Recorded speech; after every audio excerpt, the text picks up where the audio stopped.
Welcome. I'm Erik Fleming, host of A Moment with Erik Fleming, the podcast of our time.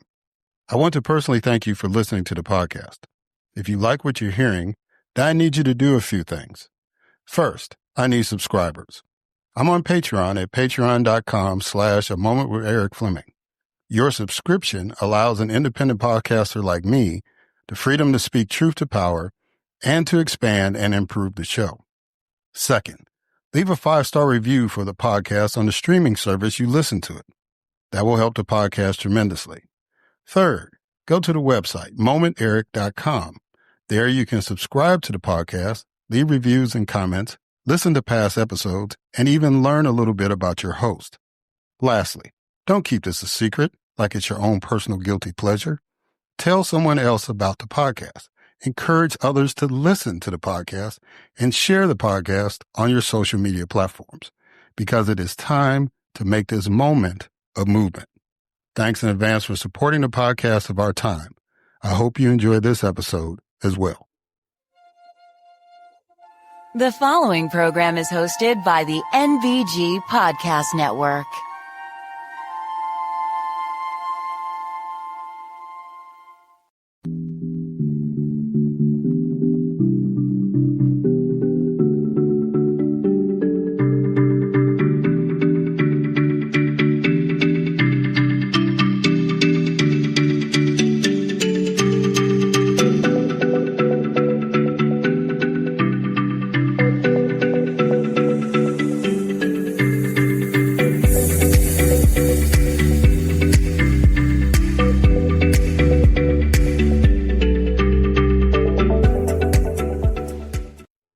Hello, and welcome to another Moment with Erik Fleming. I am your host, Erik Fleming.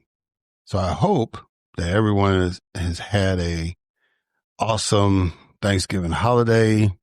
As you are listening to this, you're getting back into the work week. You've recovered from your feasting and football and holiday shopping and all the traditional stuff that you do.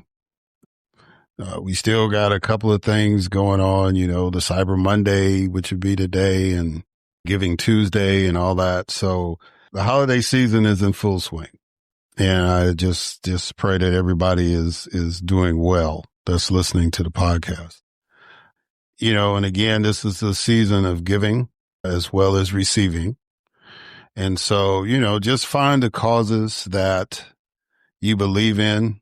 There's one particular cause that we're going to have a guest on to talk about the work they're doing and that you can give to, dealing with engaging people in this process. And then the other guest is, as we're spending this money during the holiday season, someone has written a book to try to help you better understand what's going on in the economy and just kind of break it down in a way where you can have intelligent conversations about it. And I know economics is not really a big topic in conversations, but, we don't look at it that way. But, when we're just making decisions about how many gifts we're going to buy and, how we're going to pay our bills and all that, that's part of economics, what jobs we're trying to get, all that. So we got a guest in that can kind of break that down, and he's written a book about that. Grace is not going to be here, and we're not going to do any news. We're going to try to keep this as short as possible in this deal, but I do have some commentary that I want to get into after you listen to our guests that I think, I know it's relevant to where we are, but I didn't really want to harp on any news this particular time. Let Miss Grace enjoy her holiday along with her family and other people. And, y'all have some time, not only listen to this episode, but maybe catch up with some. So if you want to catch up with some episodes, you can go to wherever you listen to this podcast and catch up, or you can go directly to momenterik.com and do that, as well as subscribe to the podcast. That's right. In the giving season, we would like for some of y'all to give us a subscription. And so we can keep this independent podcast going. A scenario came up where if we had a significant amount of subscriptions, we could have taken advantage of it. But, by this time next year, I think we'll be better off, and it's because of supporters and listeners like you. So let's go ahead and get this show started, this special holiday after Thanksgiving show. And I want this to be, I guess the title would be Dialogue and Understanding, because that's really what this show is going to be about. And so the first guest that I'm bringing forward is going to have the part about the dialogue. And his name is Rajiv Vinnakota. A pioneering social entrepreneur, Rajiv Vinnakota serves as president of the Institute for Citizens and Scholars, leading its mission to cultivate the talent, ideas, and networks that develop lifelong effective citizens. To that end, he works tirelessly to build relationships with the partners and sponsors without whom citizens and scholars could not succeed, while at the same time fostering a strong organizational culture focused on American civic values. Raj has dedicated his life to initiatives that help American citizens from all walks of life to become productive and engaged members of society. Early in his career, Raj co-founded the SEED Foundation, the nation's first network of public college preparatory boarding schools for underserved children. The SEED schools were featured in both television and film, and Raj won multiple awards for his work with SEED, including Harvard University's Innovation and American Government Award, Fast Company Monitor Group's Social Capitalist Award, and Oprah Winfrey's Use Your Life Award. Raj continued to serve on the board of directors for SEED. Before joining the Institute for Citizens and Scholars, Raj served as executive vice president of the Aspen Institute. In this role, he launched and led the new Youth and Engagement Programs division devoted to youth leadership development and civic engagement and opportunity.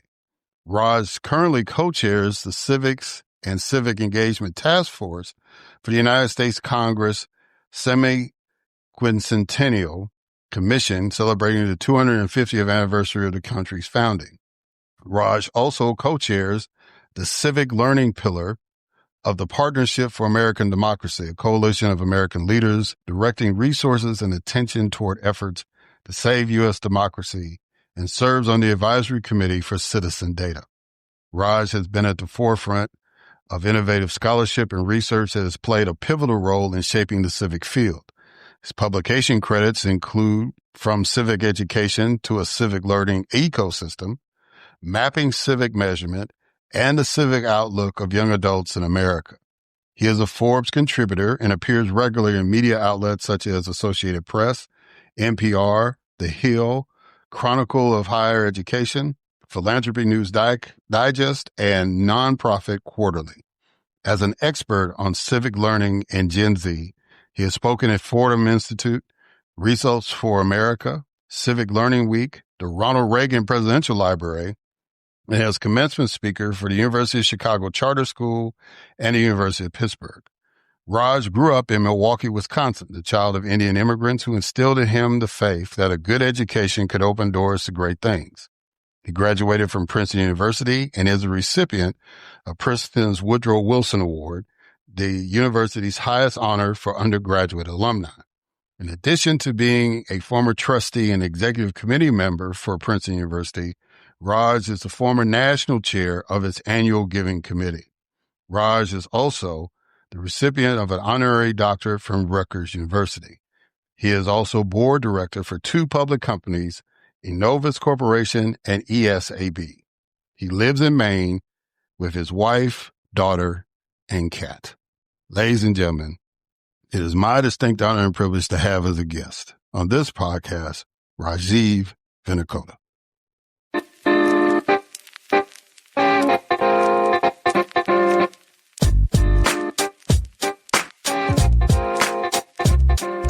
All right, Raj Vinnakota. How you doing, sir? You doing good? I'm doing well, Eric. How about you? I'm doing lovely, my man. Doing lovely. That's great. Just getting ready for this Thanksgiving, and just I live for holidays now, Uh-huh. just to be off work. That's I mean, and all the food, tradition, all that stuff, football, whatever. That's just to be off work is my joy for the holidays now. So I hope that you and yours are going to have a good holiday. Thank you. And I equally love November and December as well. So it's great. Yeah, that's right. So what I like to do to kind of get things kicked off is I do a couple of icebreaker exercises. So the first one is a quote that I want you to respond to. Okay. And the quote is, watching my mother in action, the beautiful whirling dervish that she was and still is, I saw the incredible value of bringing people together in joy, celebration, and shared creativity. What does that quote mean to you? It means everything. My parents and I are immigrants. We moved here when I was 8, and we moved to Milwaukee where we grew up. And my mom was the center of the Indian world, bringing people together, eating good food, actually having culture, even in a town where, there were about 40 Indians there. And forever instilled in me the value of bringing disparate people together in shared belonging. And thankfully, she's still alive with us today, and it is something that she does to this day. Yeah, that's cool. So now the next one is what I call 20 questions. So I need you to give me a number between 1 and 20. 12. Okay. What advice do you have for recognizing fake news? That is propaganda, misinformation, disinformation, however you want to label it. The first thing I ask people to do when they get information is to say, where did this come from? Who said it? And what's the source, which may be different than where did it come from? And to go and make sure that not only you understand that, but then ask yourself, is there anything else that corroborates this information? You need to have a curiosity and always ask that question, almost to the point of paranoia, right? Of saying, am I sure that this information is real? And can I go corroborate it with a different point of view that also says the same thing? Yeah. And most people just don't put the effort into doing that. And in this political climate now, people are taking advantage of that. And, That's right. I just got through watching that documentary, The American Revolution, Mm-hmm. and Yep. and the impact of the press, especially Thomas Paine, was very, very amazing to me. Because, we look at how we print out stuff and how we can get information out so quick. And just to think that they had these crude printing presses and, they were showing the guys stamping the Mm-hmm. the ink and all that stuff. And he was cranking out all this stuff, and the United States was getting their butt kicked, and he was cranking out these pamphlets to keep people encouraged and to keep people. I said that was incredibly powerful. And we don't talk about him as much as we talk about any of the other quote unquote founding fathers. But I mean, to have somebody to just, and, from the British side, I'm sure there was propaganda, but it was just like, just the power of information, the power of the word, just amazing. So when you were talking about making sure you understand the source and all that, it just brought that to mind. Can I respond to that for a moment? Sure. So 2 things. One is I read somewhere that Common Sense by Thomas Paine is the second most published piece of work from that century, after I think the Bible, right? It just had such a profound impact. And I think it's also the importance of storytelling, is that storytelling is what motivates people. What both brings facts and emotion together. And that is an art that we have to keep going, right? What's the storytelling arc of how we even talk about our lives today? And that's one of the things I've tried to highlight on this podcast, being a political person, is that, that's an art that, a lot of people think it's easy, but it's really not. And if you look at the political people that we deal with, They don't know how to tell stories. They know how to either regurgitate facts or scare the hell out of you, but they don't tell stories, right? So yeah, I appreciate you bringing that up. So Exactly. you had started your own deal with Seed, but That's then right. you took this job to be the president of the Institute for Citizens and Scholars. What motivated you to do that? So a couple of things happened after I left Seed in 2015. And I think the single most important thing was that I realized that our house was on fire, that democracy was under assault, and that we needed to be able to make sure that our youngest generation, those 68 million young people between the ages of 10 and 24 who are entering the public square, that they're the kinds of citizens who actually know how to engage in self-government. Because if we do that well, I think we'll be fine as a country. If we don't, I think we're going to continue this backsliding towards authoritarianism. So that's the overall view. When I was approached about being president of this organization, which at that point was still known as the Woodrow Wilson National Fellowship Foundation, I said, you do great work in higher education. But I think that the single greatest problem we have, education problem we have in this country, is we've forgotten how to develop citizens. That's the issue I want to tackle. And the search committee said, come on in, give us a pitch, let us hear it. And so I did, and we discussed it, and I ended up getting the job. And I truly believe that this is the platform and the organization that can create the social momentum with so many other organizations that reprioritizes the development of citizens in this country. Yeah. Why is it important to have constructive dialogue and civic preparedness on college campuses? Well, we can even start more broadly, right? Why is it important to have constructive dialogue and civic preparedness in general? Is because we are a nation that believes in self-government, that it is our responsibility as individuals to decide the direction of our country, to engage in that in different ways, and then to hold our government accountable. That requires the ability to engage across difference, right? That's what constructive dialogue is. How do you actually engage in civil discourse, empathize, take different perspectives? Secondly, how do you collaboratively problem solve? How do you work with people with whom you may not agree to try to solve our common problems? And then the third, Eric, you already mentioned this, was how do you discern and use reliable information? All three of those things are important. Well, guess what? Colleges are rare places where young people actually encounter people with very different thinking, where disagreement shouldn't be avoided but explored. And kind of, the habits of democracy can be practiced. That's what it should mean to go to college, in addition to getting yourself ready for a career and networking and so on and so forth. So creating that culture, colleges can do that, and that's how we support them.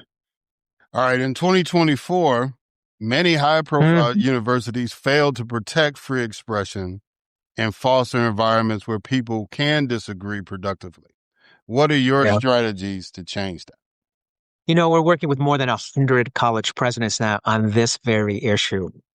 And what we say often is it's not about a single course. It's about changing a culture, or at certain institutions, further cementing a culture around these notions of civil discourse, collaborative problem solving, and then understanding information. Now, how do you do that? You need to do it in such a way that every student learns about these issues and then practices them on your campus multiple times a year.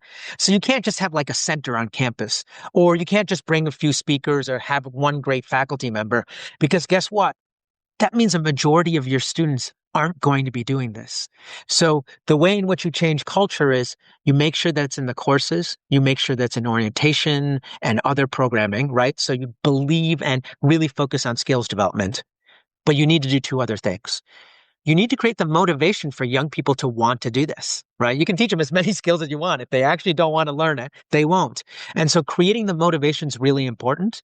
And then the third thing you need to do, as is true of any culture, is you need to create the social permission for those young people to use these skills when it's necessary, right? And that happens through creating peer support, right? How is your members of student government? How are your fraternities and sororities talking about this? How are your college athletes talking about this and saying this is the right way to act, and even when you don't agree with people? So it's a much broader approach. That's what we work with presidents to do. How do you get this and inculcate it into everything that you do as an institution? So is that the basis of your college presidents for civic preparedness initiative? That is exactly the basis for it. Now, interestingly enough, Eric, this happened, like we started to have these conversations in 2020. I literally would pick up the reach out email and then phone different college presidents and just say, what are you doing to prepare your students to be good citizens? And it was interesting because presidents would give us different answers. And I purposely chose really broad and different institutions, right? Wesleyan, Rutgers, Howard, Purdue, Claremont McKenna College, so on and so forth. Very different institutions, different leaders. But they kept telling me two things. First is that higher education, colleges and universities had lost their way in terms of focusing around the preparation of their students to be citizens, that they were just focusing on how do we get our graduates to get a job. And that's critical, right? I'm not suggesting it isn't important, but colleges and universities have a broader responsibility and mandate. And part of it is preparing students and frankly, everyone on your campus to be good citizens. And they weren't doing that. And the second theme they kept telling me over and over again is even when we try to do this and try to make bold initiatives, it's really hard to sustain that work. Get lots of pushback from different parts and corners and stakeholders on our campus. So for us, we were suddenly like, would there be value in actually creating a coalition of the willing? Call it kind of collective power of college presidents to create cover, support each other, look for best practices. So that was the impetus. Started with 11 presidents. When we announced ourselves in 2023, we did with 14 presidents, and it's really taken off. As I said, we're now at 125 college presidents from more than 37 states in the District of Columbia. Yeah. And that's really, really encouraging. So my next question, I guess, is kind of cynical in that because of what has happened since the Trump administration has gotten in, and I've watched all these institutions that, oh, you going after them, oh, you about to get your brains beat out, and then watch them kind of fold. Mm-hmm. So the question came to me is like, should institutions of higher education be entrusted in rebuilding, one, the public trust and true strengthening democracy? Because I'm sorry, if Harvard doesn't fight for it, the oldest institution in the United States, if they capitulate, what hope is there for the 125 colleges that you're working with? I mean, what hope is there for some of the smaller like HBCUs? I mean, give me some hope, Raj. What we doing? Is that what I'm doing, Eric? So let's remember, right, that, and I know you know this, right, that there's strength in power and in coalition, right? So if institutions are singly kind of taken off, that's going to be a problem. But the reason why presidents came to us is creating this coalition to say, we're all in this together and we're all on this journey together. So first is it's much easier to break a single stick than write all these sticks together. So that's an aspect of this. Secondly is this is a really interesting position where everyone actually agrees that colleges and universities need to be doing this. Even go read what the Trump administration is saying or go read what the administration before it said. They all agreed that this needs to be an area of focus for our institutions, and we haven't been doing it as well as we need to. So in some ways, we're in an interesting position where everyone says, how do we prioritize this? And how do we get to do this well? And that's where we come in, because college presidents, these 125 who say, hey, we want to go do this, like that road isn't easy, because what you're trying to do is teach students to be able to argue, right? You want to teach them how to create their own positions. And if you do it well, sometimes things are going to blow up, right? And there's going to be back and forth and there's going to be tension.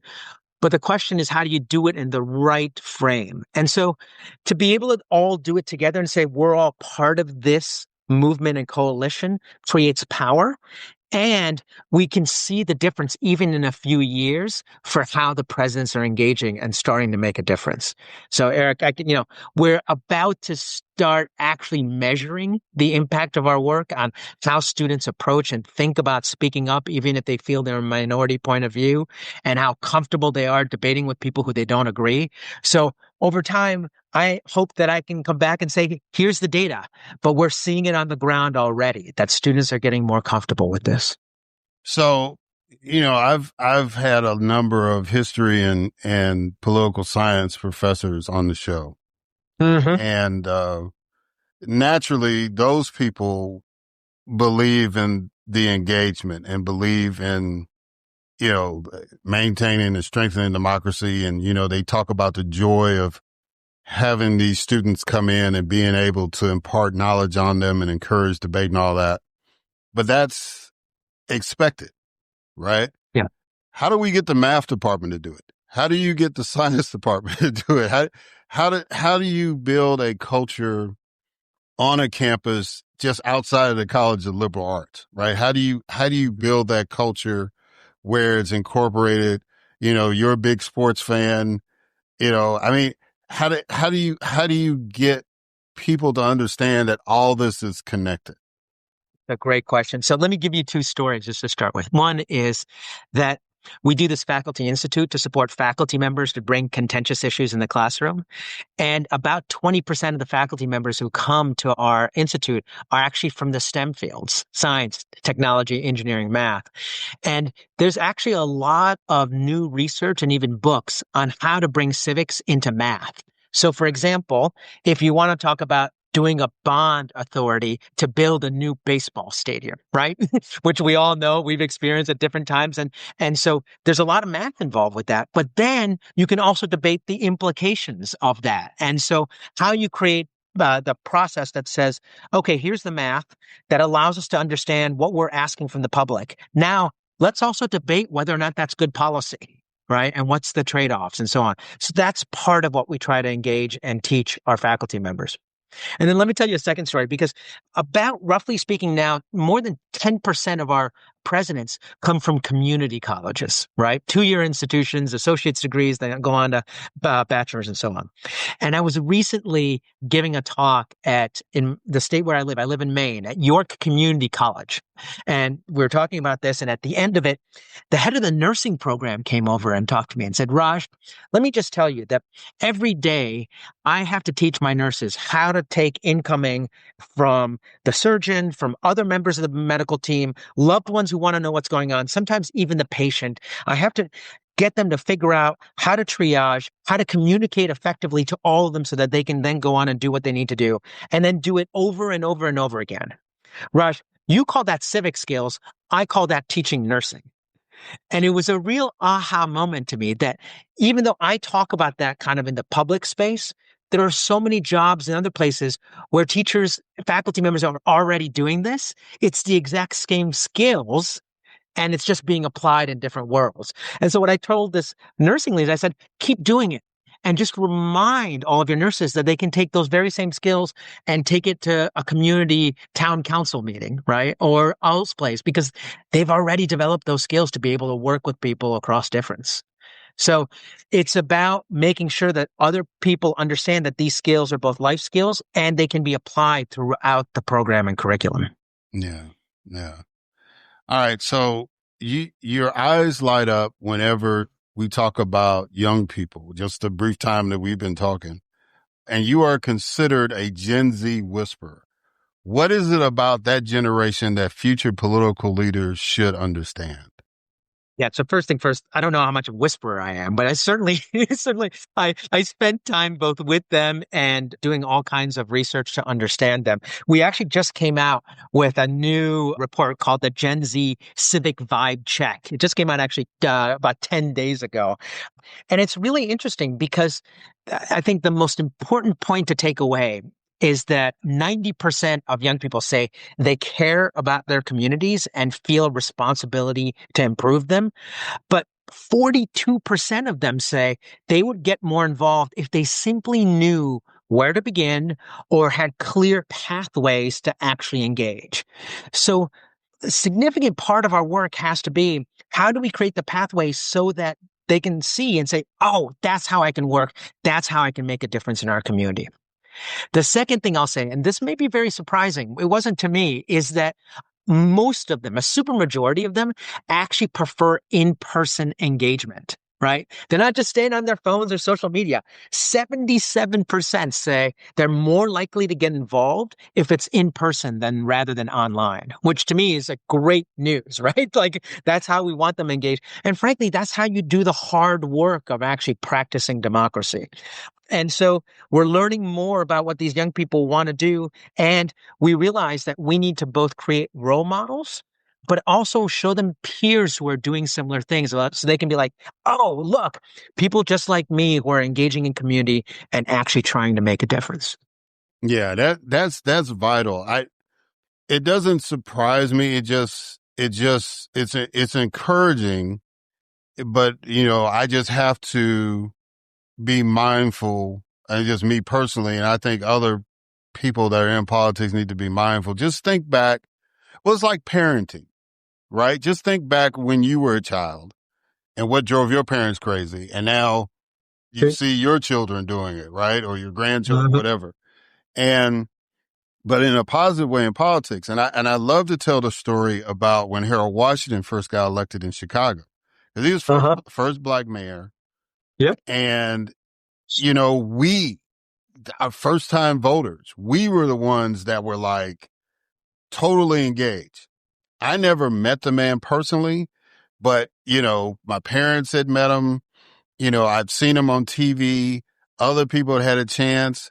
But it was just like, you just felt like you were a part of something, right? We were talking about Mamdani in New York, and they were saying how the young people just engaged. I said, but I can relate to that because the Harold Washington button, the campaign button, was a fashion accessory. I'm of that generation where we were wearing buttons all over our jean jackets and whatever. And so if you didn't have the Harold Washington button, it didn't matter what other buttons you had, you weren't in fashion. And so that was the connection. And to hear that young people still want that's encouraging as far as the human aspect of it. Cause it's the same. We talked about storytelling earlier and personal connection. I think that any person that wants to be a leader in this nation, they have to master the ability to storytell, and they have to be able to connect with people. And, from a political consultant standpoint, that sounds wonky, but it's like, it's pretty basic because, that's how we function, right? It's a very human thing, Eric. You're absolutely right. And, there's so many people now who talk about needing a sense of belonging, right? And it's Gen Z, like people are looking to get a sense of belonging because being on social media is actually a very lonely thing, right? It's how do I connect and feel part of larger movements? How do I actually engage? How do I feel that I'm making a difference, right? All of those things come back to the sense of belonging. Yeah. Yeah. People try to make things really, really complicated and hard, and it's really not.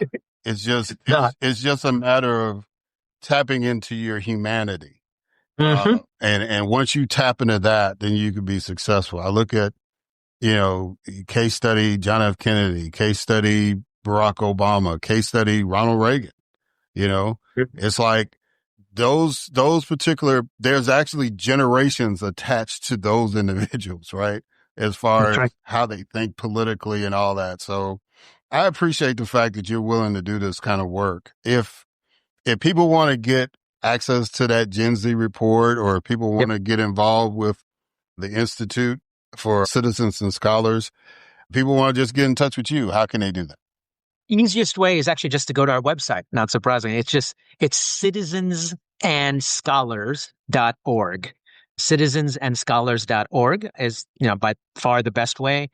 And, there's a sign up there where you can sign up to get information, to reach out, be part of our work. So there's a number of ways, and we are looking for people to engage with us in this work. It's going to take as many people as we can get to ensure that we're actually building the democracy we need. So I guess one more question I needed to ask. So what has been like the ratio with the HBCUs? What kind of engagement have you been getting with that? And what do you think needs to happen to get them more involved if they're not that involved now? They are involved, actually. So two HBCU, Benedict College and Howard, were part literally of our founding presidents, right? 2 of the 11 presidents have been part of that work. And so they continue. I would love to have more. Part of our work is actually raising some funding to be able to support institutions to do this work. You know, it's one thing for Ivy Leagues, elite liberal arts schools, large state universities who have access to more funding. They still have to get funding for it and so on.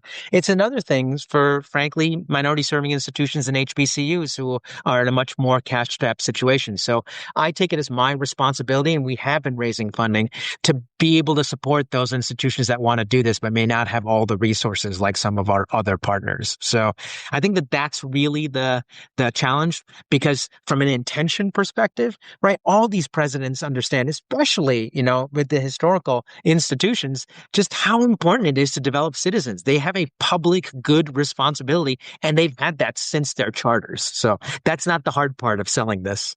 So I know you probably get most of your money through grants and stuff, but people can go to the website and donate, right? That's right. They can as well. And if you want to learn more about our college presidents' work, the other website that we have is literally collegepresidents.org. And that's focused just on the college presidents' work, because at Citizens as Scholars, we also do work to support young people directly who want to do, Erik, what you and I were talking about earlier, which is make change in their community. Right. So the reason why I'm stressing that is this is the holiday season now, and this is when people want to give. And if you need something to write off on your taxes, Citizens and Scholars might be a good donation for you. Thank you so much. Raj, thank you for coming on, brother. I greatly appreciate that. And again, I wish you and your family an enjoyable and relaxing holiday season. Thank you. Same to you. It's been an honor. All right, guys. And we're going to catch y'all on the other side.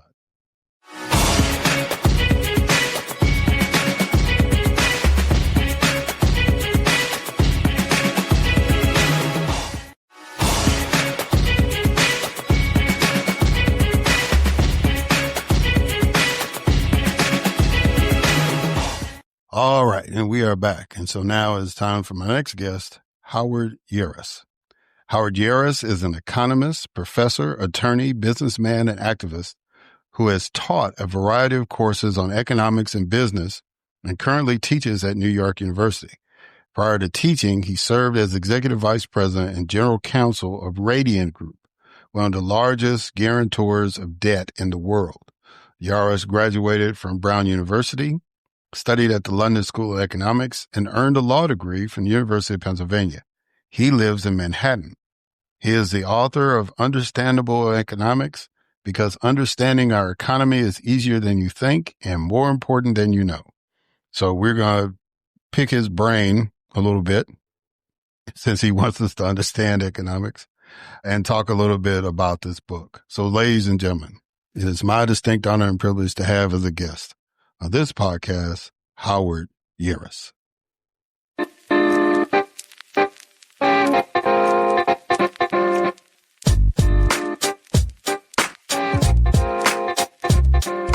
All right, Howard Yaruss. How you doing, sir? You doing good? Great. How are you? I'm doing fine.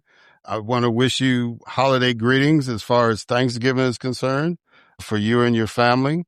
Thank you, and I wish the same to you. Thank you, sir. And this is an interesting time of the year for somebody with your background, because this has been an interesting few years for someone with my background. Well, this is true. But, this time of year is, we're recording this before Black Friday. So by the time this drops, people would have spent their money.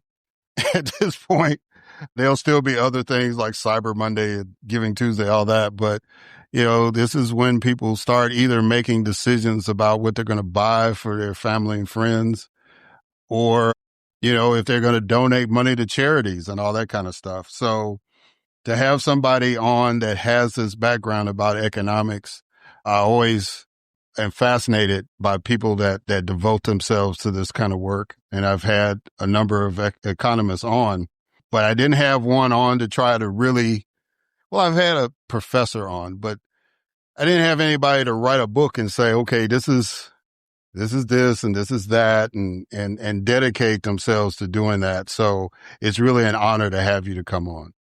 Well, it's an honor to be here. I think it's the whole point of the book is that economics is about values. There's no formula out there that'll tell you what the right tax rate is. There's no formula out there that will tell you how much help we should give to hungry people. This is all about values. It's not like physics, where you plug a bunch of numbers into a formula, boom, out comes an answer. And again, since it's all about values, people have to be informed, because if they cede important policy decisions to the quote unquote experts, or the economists, or the politicians, they may very well get policies that they find anything from bad to abhorrent. So my goal through this book is to get people to realize that they need to read up on this and then get involved. Because if they don't, people who they don't trust, who they may not like, who they may not have any respect for, may be making these decisions for them. That's the whole point of the book. All right. So normally what I try to do at the beginning is to do what we call these icebreaker exercises. So Great. The first icebreaker is a quote I want you to respond to. It says, economics is an extraordinary belief that the nastiest of men, for the nastiest of reasons, will somehow work for the benefit of us all. What do you think about that quote? Naive. One word, naive. I always tell students, I teach at NYU, to the extent you can answer something in one word, that's great. Sometimes you can't, which is understandable. But this is a time I could really sum up my answer in one word, naive. Yes, businesses, when they try to make money, when they try to make a profit, they're incentivized to serve people. If I own a pizza shop, I'm going to try to make the best pizza possible so as to get the most customers. And I'm also going to try to charge a reasonable price, because if I don't charge a reasonable price and I don't make a good slice of pizza, I'm not going to get a lot of customers. That is breaking down. When you're a big monopoly, and we have a lot of big monopolies now, you don't have to care as much about the customer. They can't really go anywhere else. If you want to do online shopping, you pretty much have to go to Amazon. If you want to go on a cab ride, you pretty much have to call Uber. The economy is much more concentrated now than it's ever been. And so that theory, it sounds great in theory, and it works for small businesses most of the time, but it's less and less true. And I think that's a problem that we're really facing these days. Okay. All right. So now the next one is called 20 questions. So I need you to give me a number between 1 and 20. 12. What advice do you have for recognizing fake news? That's a very good question. And I'll tell you why I'm laughing. Because I read the news these days and it seems fake. And then I do a Google search and I realize it's true. I read a few bloggers every morning. Paul Krugman, Heather Cox Richardson. And some of the things they say just seem incredible. They seem hard to believe. But then I look them up and they're true. So how do I separate what's true from fake? I guess I'm looking back on what I actually do. I do some Google searches and see whether it's in fact true. And if I could find credible sources to back it up, I assume it's true. If I can't find credible sources to back it up, I assume it's not true. And so that's what I do. I don't take anything at face value because there's so much crazy stuff going on these days that I'm very skeptical. But what I do is I do a Google search, and if I see it mentioned in a couple of legitimate sources, I assume it's true. If I have a hard time finding some kind of support for it, I assume it's not true. Yeah. All right. It's a lot of work. Yeah, it is. It's in this day and age, it's a lot of work because we get a lot of information. You start off your book with this quote from Einstein. If you can't explain it simply, you don't understand it well enough. What was your motivating factor to take what you understand about economics to write a book for the masses? Well, it goes back to that quote you first gave me. There was a somewhat selfish motivation for it. I see a lot of horrible policies being implemented by our government. And I think the only way it's going to get better is if people, one, became more informed, and two, asserted themselves based on that information. I just think we've ceded a lot of important policy decisions that are not the kind of decisions that are made by a formula, the kind of decisions that are based on values, on judgments, on what you think is fair. And by recoiling at the thought of economics, when people hear the word economics or tax, they back off. They think it's something with a lot of math, something that they can't understand, something that experts need to weigh in on. No, that's not true. They need to get involved in these issues, or else, as I said at the very beginning of this conversation, people are going to make decisions that they may really not like. And the only way to protect yourself against that is to get involved. And I have this optimistic belief that the more people that got involved in these issues, the more people that asserted themselves, the better off we all. So why do you have that belief? Why do you believe that people truly want to understand economics? I don't think they truly want to understand economics. I'm saying selfishly, I want them to understand economics. For instance, this is a very simple thing. The tax code has special lower rates for investment income. Who earns investment income? Primarily wealthy people. In other words, I'll say it this way, wage income is almost always taxed at a higher rate than investment income. Fact. Wages are primarily earned by average people. Investment income is primarily earned by wealthy people. Warren Buffett, one of the 5 richest men in the country, has said he pays a lower tax rate than his secretary. Why? Because he earns his income through investments and she earns it through wages. Now, I honestly believe if more people were involved in that issue, we wouldn't have that situation. I think most Americans would feel that's not fair. So why do we have it? Because most Americans have ceded the decisions on tax rates to people who primarily either earn more from investment income than wage income, and more importantly, who rely on campaign donors who earn more through investment income than wage income. And so there's that bubble of people who are lucky enough to live off investment income who are disproportionately represented in making these decisions. And I think the only way to what I have to believe is most people's values is to have a level playing field, at least a level playing field. I think you can make a legitimate argument that investment income should be taxed at a higher rate than wage income. But the only way you're going to get some steps in what I think is the more equitable and fair direction is by getting more people involved in these decisions and not leaving them to the politicians and their campaign donors. Yeah. All right. Let me read a passage from your book. This may be your first attempt to understand what drives our economy, since most Americans never take a course in economics. Those of you who have taken a course in economics, well, let me start over. Those of you who have taken an economics course were probably confronted with a bewildering array of jargon, formulas, graphs, and assumptions that seem to have little connection to reality, leaving you with a limited understanding at best of these issues. That would be me. Most books on the subject take the same dry technical approach, quickly sapping the interest of all but the most determined readers. I know this because I was one of the determined ones who studied economics and slogged through many courses and countless books on the subject. Why was I so determined? I grew up in Brooklyn, in a family that often faced financial difficulties. I started working in my early teens and spent a good part of my time as a young adult helping my father in his grocery store. I became painfully aware of the great disparities in education, security, material well-being, and opportunity. I saw how those inequalities caused some people to become cynical, resigned, or indifferent, while others became determined to overcome them.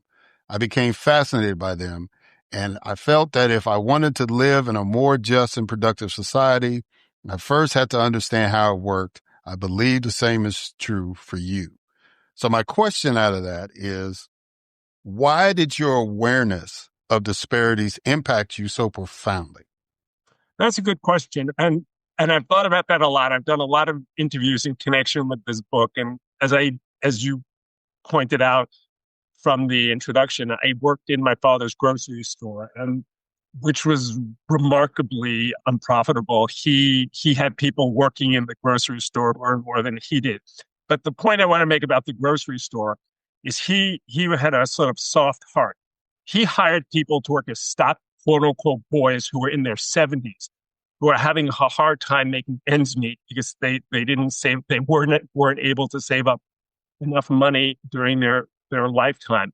He had people who had criminal backgrounds. He had people who were dropping out of high school. And I saw all these people sort of heading to a dead end. And then I went off to Brown University, which was an Ivy League school where people had so much privilege. So I went from one extreme to the other. And there were bright people who worked in my father's store, and obviously bright people at Brown, but the disparities really stuck with me. It really made an impression on me. And so I just wanted to understand it better, because as I said in the book, as you read, the only way you could really improve a system, if you want to provide more opportunity to people, if you want more equality, you have to really understand how this all came about. And so it's something that has fascinated me to this day. And it motivated the book, because I think if more people were involved in these issues, we'd probably get a more equitable, more fair outcome than we currently have. So let me dig into that a little more, because you said some people look at those and become cynical. And I've known some people who have grown up, either, working class or poor, and they get an opportunity to go to an Ivy League or a top university and all that stuff. And they kind of, now that they've quote unquote made it, as the Jeffersons say, we done moved on up, right? They don't have that sensitivity. They deal with their family members. They'll deal with friends, but they don't have that. They don't have that compassion. Why do you think that your experience gave you compassion instead of being cynical? That's an extremely good question, for which I unfortunately do not have a good answer. I was always fascinated during the Nazi regime in Germany, how people from identical backgrounds, some of them collaborated with the Nazis in killing innocent people, and others, identical backgrounds, literally risked their lives to save people. It's the same thing in the antebellum South. Some people from identical backgrounds who were tyrannical slaveholders, and other people, they may not have rebelled against the system, but they left. They went to the North and said, this is not a life for me. What causes that? I don't know. I study economics, not psychology. I wish I had more insight into that. But it is fascinating. And to the extent your listeners think about it, maybe they'll have some insight. One of the beliefs of the book is if you give some basic knowledge, some basic facts, most people have good common sense and they can get some insight by just thinking about things. And I urge your viewers to think about that, because I'm sure your listeners have encountered that in life. People from identical backgrounds, and some people rise to the occasion, and some people just consistently disappoint. And why that happens, I don't know. But it is a fascinating phenomenon. Well, Howard, I'm not a psychologist either, but as far as you go, I think the main reason why you chose that route is because you've got a good heart, and you've embraced your humanity, and that's something that a lot of us don't do, whether it's in politics, economics, law, whatever. Mm-hmm. And so I would say in your case, you embraced your humanity, because not only did you decide, well, I'm going to do something about it, you've actually taken some steps. And one of these things is this book that you've written. So I'm grateful that you chose not to be cynical. Well, thank you. Thank you. All right. And you as well for having me on the show. Yes, sir. So let's talk about some things that are in the news that you kind of break down in the book, but just kind of pick your brain about some issues that are out there that, they hear about it and they're not quite sure. One of the things that befuddles me And I'll tell you a quick story. So a college classmate of mine sent me a message, and it was some kind of thing where she was trying to get me to invest in crypto and all that and put in some money, and it came out. And then, so I basically told her this sounds like a scam to me. So I'm out. But for some reason I have crypto. I have some crypto on me, but I don't use it. It's just sitting there. So just kind of, explain why is crypto different than the dollar? And I mean, what is it? And why do people feel that this is better than a dollar? I mean, is it backed by assets? I mean, all I know is it's just some kind of algorithm. Well, you pretty much know everything. I make this analogy in the book that to understand crypto is like trying to understand how the printer gets the ink on a $20 bill. You don't need to know about the algorithm. You don't need to know about the technology. What you need to know, it's like virtual gold. It's something that only exists in cyberspace, and it's supposedly limited. Bitcoin is supposedly limited. I think it's to 22 million Bitcoins. Now, let me just add for a moment. If suddenly tomorrow another 22 million Bitcoins appeared on the scene, what are you going to do? There's no 1-800 number. There's no customer service to call up to complain.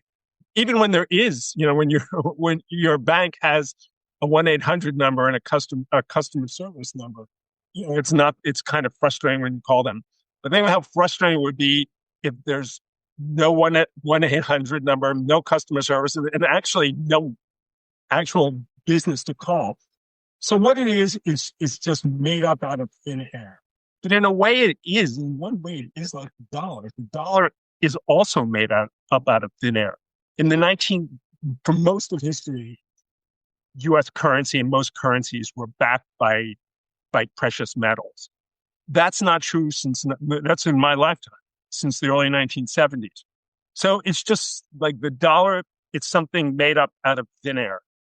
And why does it have value? Because people are willing to give it value.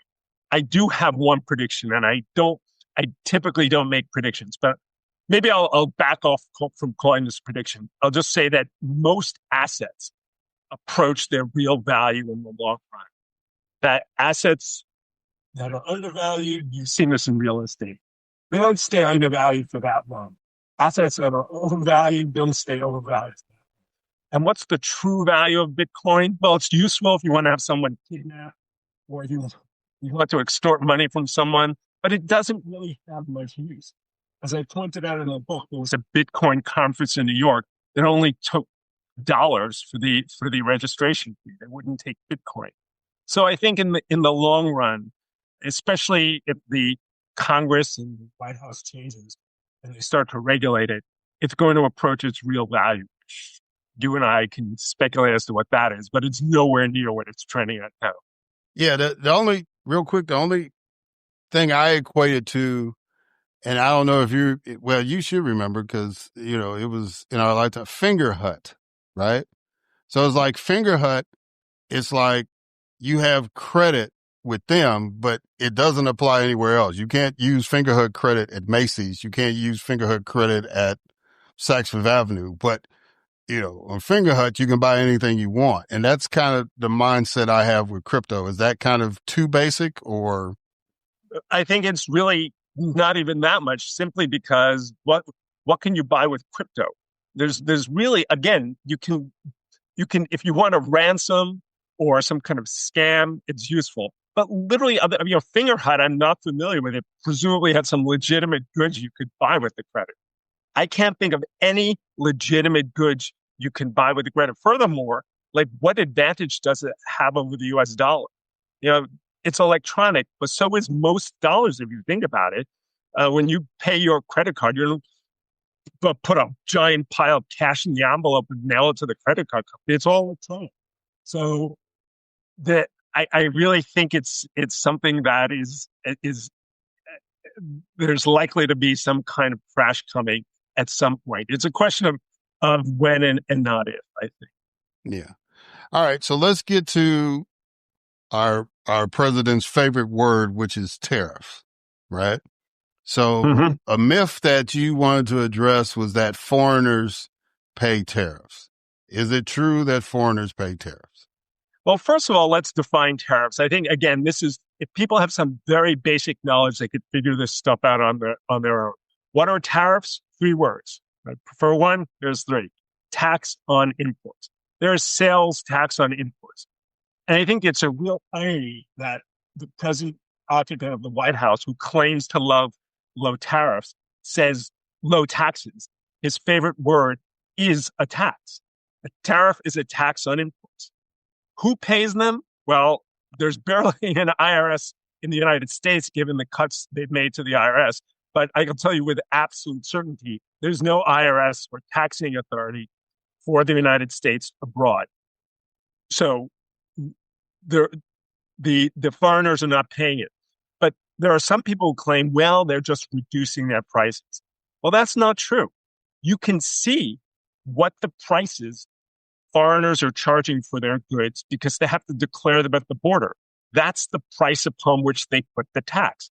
That's the price upon which they put the tariff. Have the prices gone down by the amount of the tax? No. There's data on this. They've gone up by 1% since the taxes were imposed. So the foreigners are not paying the tariffs. In theory, they're not paying them. And as a practical matter, there's evidence they're not paying them. So who's paying them? Basically, people have analyzed this. Part's going to consumers and part large companies just eating part of it. They're accepting a slightly smaller profit. How much longer they're willing to cut into their profits is questionable. Because they were hoping, the tariffs change every other hour. They were hoping that these would just be temporary. As the tariffs seem more permanent, they're probably going to just pass through the whole tariff to the consumer. Bottom line, the end of the story, the consumers are paying the tariffs. But I just want to add one more thing. People say, well, foreign goods became more expensive. It's much worse than that. I'll tell you what. If you're indifferent, if you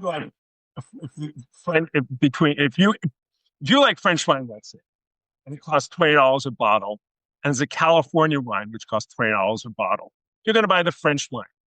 But then they stick the tariff on the French wine, 30%. So it goes to $26. You say, it's too much money. I'll buy the California wine for $20.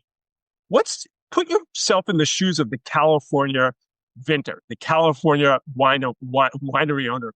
He's going to say, my competition's price just went from 20 to 26. I can now bump up my price to 24 and still increase my customer base. So that's the point I'm trying to make.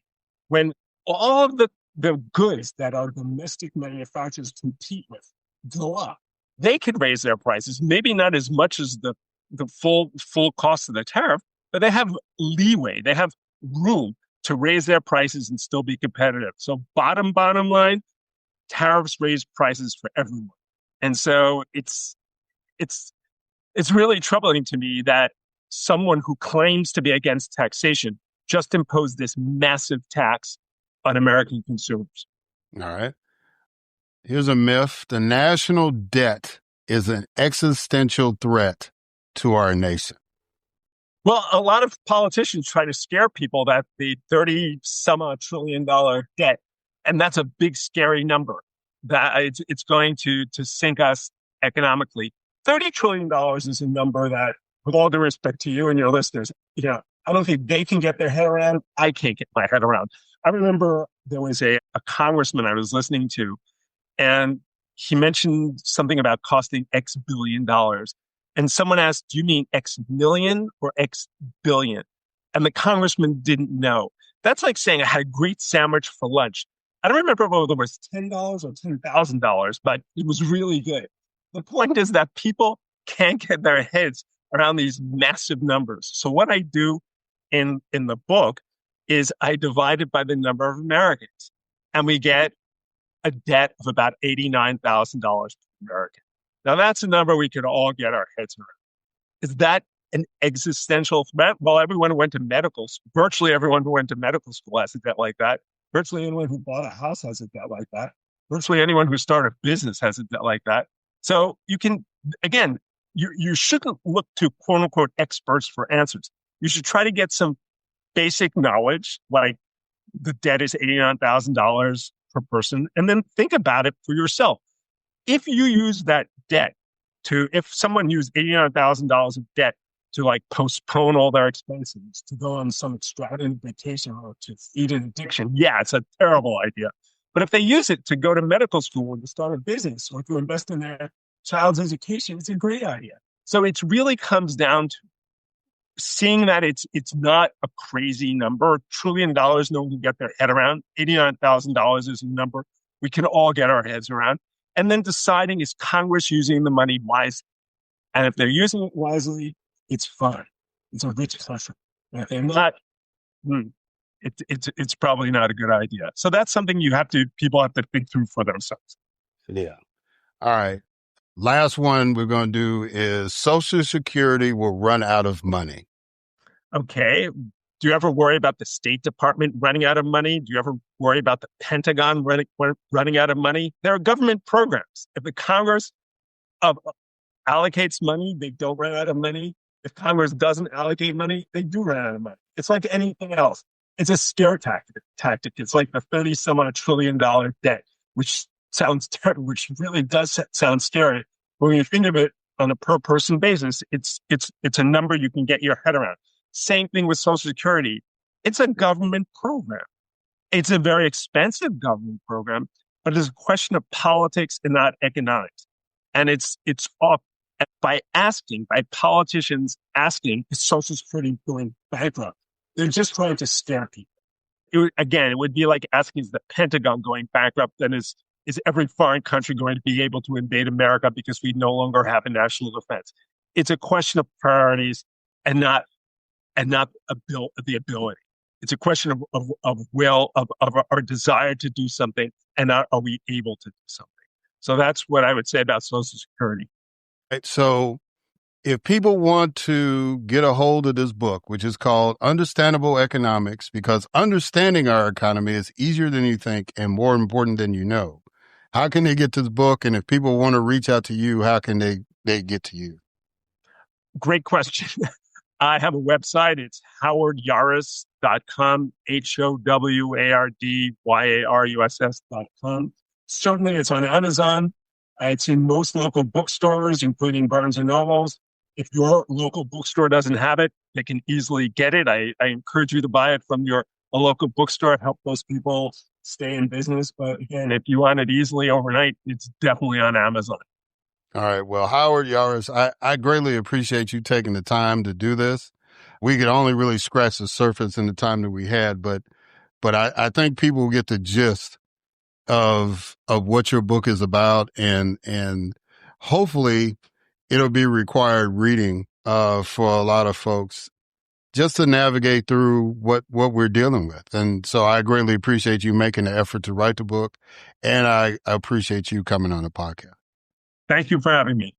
All right, guys, and we're going to catch y'all on the other side.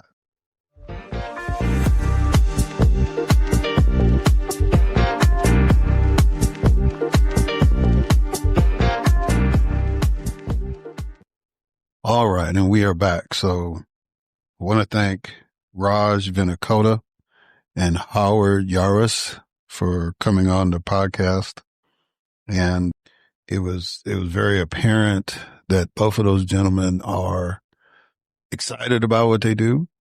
And there's a certain level of joy and satisfaction in what they're doing. And Howard trying to teach us about economics and just how to be better citizens. So Howard's approach is kind of like my approach with politics, in that, we're not trying to make you economics junkies no more than I'm trying to make you a political junkie. But if you understand basic concepts, then it'll help you make better decisions in your home and in politics, right? And then Raj, it's apparent the enthusiasm and joy that he shows in doing his work and his belief that we can do better, especially those folks who are involved in higher education, and making sure that when students do want to have a voice, that they're given the opportunity to do it, and there's a better environment for that to happen. And that is a holistic plan. It's not just whenever an issue comes up, right? And, I just greatly appreciate them for doing what they're doing. And of course, I'm humbled that they both came on the podcast. My heart's a little heavy because of what happened with the ambush of the 2 National Guard members in Washington, D.C., something that you don't really anticipate nor that you wish would happen. My heart and my condolences go out to the families of those soldiers who were ambushed. One has passed away, the young lady. The young man is still fighting. And both of them were from West Virginia, which I have a family connection to, and the fact that that's where my mom went to college. And to actually go to West Virginia and see the state personally and know how, even though I probably don't agree with 80% of the citizens as far as the way they vote, I do empathize with them as human beings and know how tight-knit a community it is. So in West Virginia, that means a lot when you lose somebody or somebody you care about is critically injured. And, and through the history of coal mining and other things that have gone on there, you understand that it's hitting home pretty well, especially as the holidays have started. So I wish those families well. And fortunately, the shooter was caught alive, and that person will go through the justice process. But something that angers me and bothers me more than the actual shooting is the reaction. And, there's always pros and cons and stuff.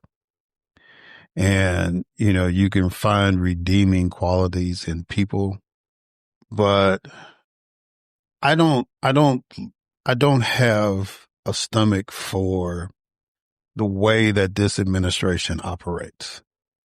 Never had much of one, but I just don't have any confidence at all in their competency or their ability to govern. Now, why do I say that? So the immediate reaction after the shooting was, we're going to put more troops on the ground.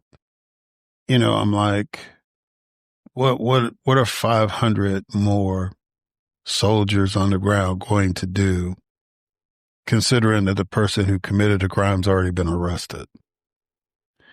And it's been pretty apparent in the preliminary investigation that this person acted alone. Now, there was sound intelligence that this was the first wave of an attack, and and some other incidents had happened. This led to some unrest in the city. Then I can understand making that kind of a decision. But, otherwise this is, the old saying, like you're trying to kill a fly with a sledgehammer and you've already captured the fly, right? So that overreaction shows to me that these people are not competent and don't have a true ability to govern. And then the president went further to basically say that anybody that's part of or would be eligible for the Afghanistan TPS program was just shutting that down. As a matter of fact, he went as far to say that he really doesn't want anybody from a quote unquote third world country to immigrate to the United States anymore, which goes back to his first administration where he said he didn't want anybody from shithole countries. The same mindset, just change the language, right? And again, for what? So we're going to punish people who helped our soldiers in a war we shouldn't have been in. We're going to punish those people that are eligible to come over and get away from the Taliban, right? You criticize President Biden for the withdrawal that you set up, by the way, Mr. President. You set that up in your first administration, and then Biden was the one left to carry it out. And whether you think or anybody else thinks that it was carried out smoothly or not, he basically was following through on something that you had initiated. Because you were the one that had the folks at Camp David, the Taliban at Camp David. You were the one who met with these people and agreed to the timeline. And Biden did the best he could to honor it. And in the process, there were some people that should have been evacuated that were not. And so those people are still there. They're still seeking it because one person commits a criminal act. We're going to punish everybody. That's what we call an overreaction. And people that overreact tend to be not competent when it comes to leadership. Because you don't want that in leadership. You don't want people that overreact, right? And if we held that standard, then when black people get in charge, then every white person should go to jail for 400 years of oppression. But we don't operate like that.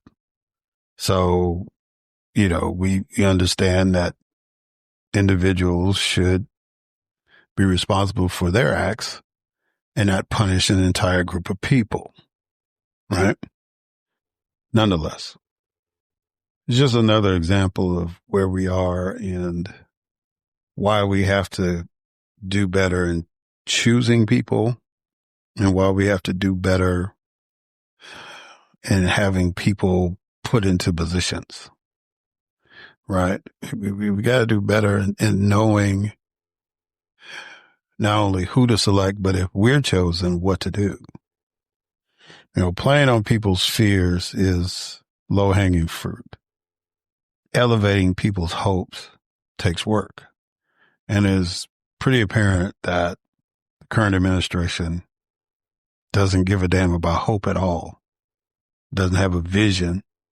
They just want to scare people into keeping them in power. And that's not, despite all its faults, that's not what this country is about, right? It has always been based on the hope of liberty and freedom.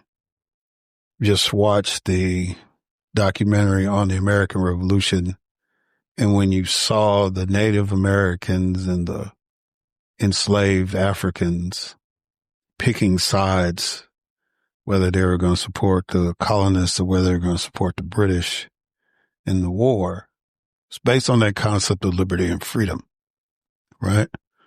The white colonists were making decisions themselves. Did they think that their lifestyle was better being under British rule, or would it be better being independent? Which one gave them the most freedom and liberty to live the life they wanted to live?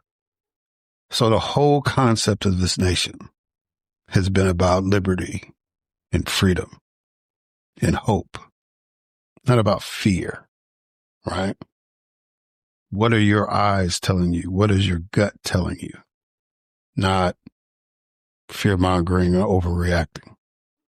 So I hate that this tragedy has led to more proof of how inept our leaders are, our current leadership. But as always, we have to take this as a moment where we can learn and take this as a moment of reflection and to make a commitment that we have to do better. Because nobody is talking about the motive of this shooter. He may have thought that because they wanted to shut the program down anyway, that his relatives or somebody couldn't come over, and decided to exact revenge. Fortunately, he ran into those two young people from West Virginia, right? And even more unfortunate, nobody was able to stop him before he carried it out. We don't know. The investigation is still going into that. And whether it was a right decision or a wrong decision, it was a decision. Talking about the policy. And any decision we make has consequences. But when you exist in a world where shame is not an option, then you don't weigh consequences. You don't weigh impact of your decisions. You just do stuff on impulse. You overreact. Admitting mistakes is not defeat, or it doesn't make you less than a human being. Contemplating decisions doesn't make you weak. It makes you human. It makes you enlightened. It shows that you have compassion. This administration doesn't have that. Had a situation where the press secretary, one of her relatives, just got arrested by ICE. Her reaction? Oh, well. I remember we had passed this law dealing with the rise of meth, and, we were increasing sentences and limiting what drugs people could buy over the counter and all this stuff. And so one of the members, later on, one of the members' grandchildren got caught up in that. And one-on-one, he reached out to me to see if I could, because he knew I had connections with law enforcement, and he wanted to see if there was anything I could do to help his grandson. And there wasn't much I could do, but that was a natural reaction for somebody that voted for the bill and then turned around and realized, one of my folks got caught up in it. Is there any way I could help him? Right? And that shows compassion. Now, some people say, well, it's selfish, especially since he voted for legislation. Okay, you can judge him on that. But at that moment, I was looking at her grandfather who was concerned about his grandchild. And I did what I could. But the press secretary for the White House, she's not doing that. As interconnected as they are, that relative could have been out on the street the next day if they gave a damn about other people, if they had compassion. They didn't make any effort. And I don't know, it was an image problem or whatever, but it was kind of like, if you knew about it and you're the press secretary, probably know how to do stuff to keep it away from the press, at least for a moment, at least long enough for that person to get situated. But if you don't give a damn, it is what it is.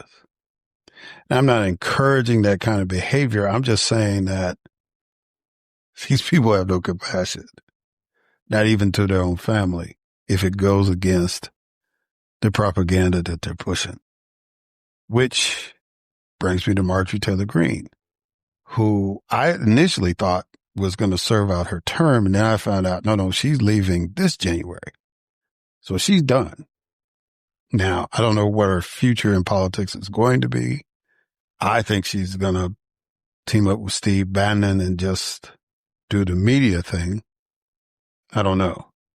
Some people are thinking she might run for president. The way she sounded was she was done with it because she felt betrayed. She said loyalty to the president is a one-way street. That's somebody that was hurt. Somebody that stuck their neck out politically to side with them. A true believer who now has been disillusioned. Right? And again, if they had compassion, they would have tried to figure out a way to keep her in the fold. But it's like, well, if you go against me on one vote, then you're no good to me. People have their points. I talk about it. There was one legislator in Mississippi that was a MAGA Republican. But anytime the ACLU wanted to do something dealing with children, she would be the first one to say, what can I do to help? Right? Even if it went against what her party wanted. Even if she was the only Republican to vote for legislation pertaining to that issue. She didn't care. that was an issue that meant something to her. And they just had to understand that. And to the Republican Party's credit in Mississippi, they did. And she wasn't punished for that, right? Initially, punishments were given out when you voted against something, but then compassion kind of kicked in and logic kind of kicked in and said, hey, look, legislators are not going to always go with what the governor wants. Congressmen and women are not going to go with what the president wants all the time, even if they're the same party. That's just how this dynamic is supposed to work. And if you punish people for that, then so be it. Democrats get criticized because of the way we handled Joe Manchin or a Christian Cinema or Fetterman.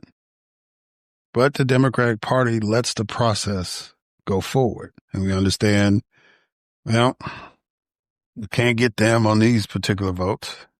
We move on. Now, if they get primaried and they lose in the primary, so be it. They had a fair shot to stay in. Somebody beat them. The constituency say we want somebody more aligned with the party than what you show. Then that's on the voters. But the party's not going to punish them. Now, I'm not saying that the Democratic Party has a light touch. I'm a witness to how the party can flex its muscles. But the beauty of the Democratic Party, to me, from my experience, has been, even if you flex the muscles, folks are going to be like, knuck if you buck, let's go for it.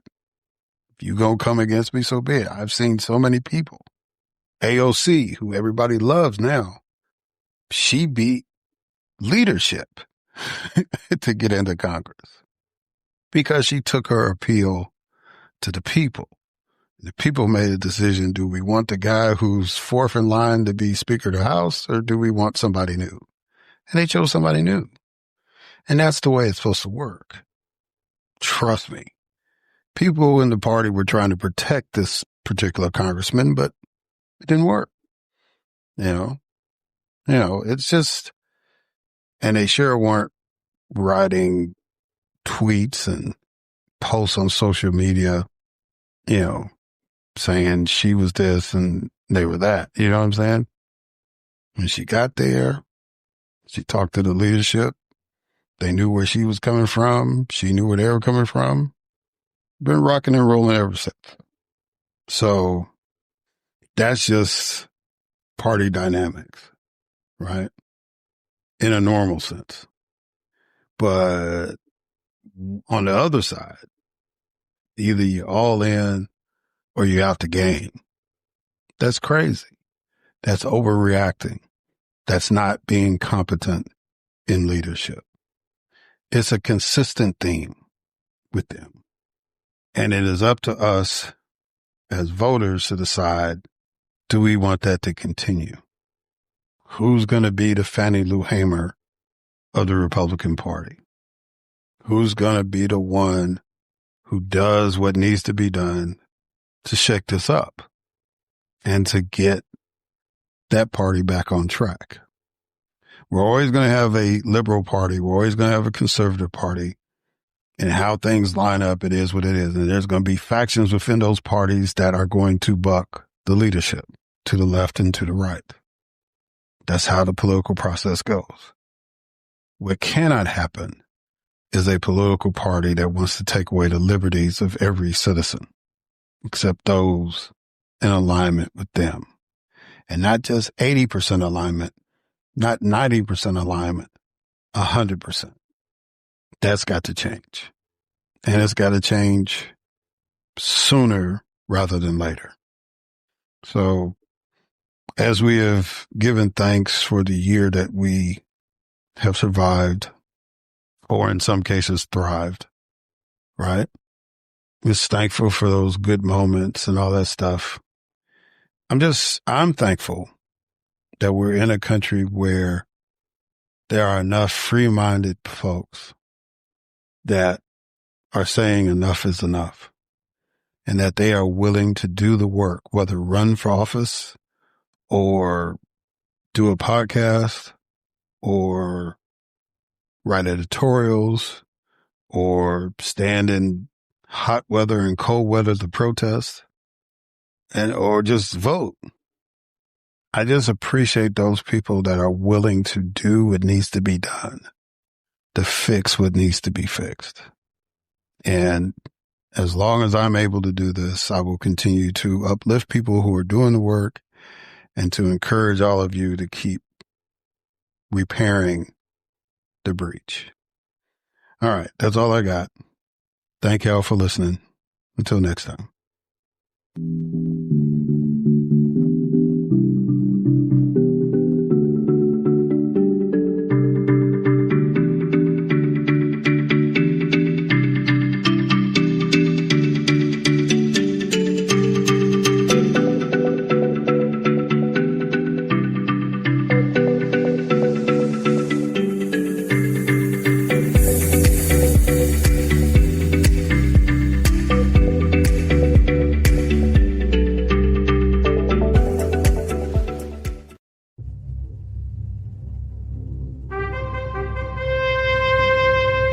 NBG Podcast Network.